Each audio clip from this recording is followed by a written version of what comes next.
I wanted to run by, with the permission of the family, one of the hypotheses which is in play with the coroner and of course the PSNI, and that is the notion, the theory that Noah committed suicide. This is a theory which I ran by this morning with former Detective Inspector Clive Driscoll, who solved the Stephen Lawrence case, again in the news today, an officer of impeccable reputation and standing, always known as the victim's friend and friend to the families. I ran by the suggestion that Noah may have intended to take his life on that day. And I'm no expert in suicide, but my experts don't think this is necessarily a sustainable theory. Clive Driscoll had this to say.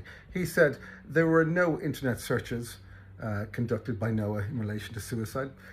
He went to an area unplanned. He'd never been there before. He didn't research any maps. He'd never been to a storm drain, like he didn't understand what a storm drain was, where it emptied out, where it exited. There is no comprehension or sense of a plan. Noah was a planner. His friend said so. There was no suggestion that this was on his mind. Indeed, there was plenty of suggestions that he was looking forward to the future. He didn't want to be in a dead-end job. He was ambitious. He wanted to be a doctor.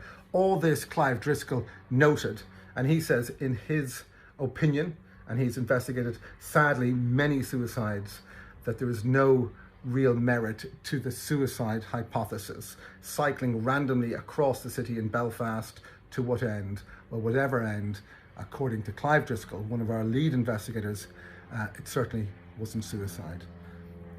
That's all for me now. We'll keep you up to date with further developments.